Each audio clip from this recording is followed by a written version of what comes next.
وحشت جهانی. تلسکوپ جیمز وب جهان رو در سکوت فربرد.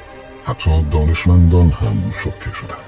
خودتون رو برای دیدن عمیق ترین تصویر از جهان آماده کنید. ناسا در توضیح این وسط نوشت یه دونه شنو بین انگشتاتون نگه دارید و دستتون رو دراز کنید به سمت آسمون.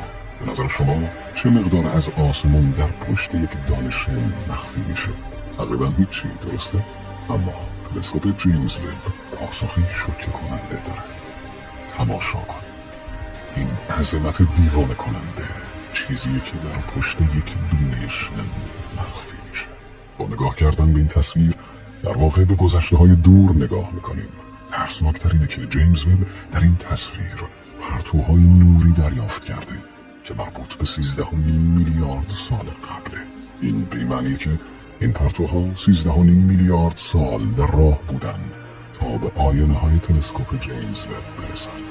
عجیب‌تر اینه که 95% از جهان هستی برای ما ناشناخته است. اصلا ما مغروران عالم کجای داستانیم؟ در پشت پرده این عجایب چی می‌گذره؟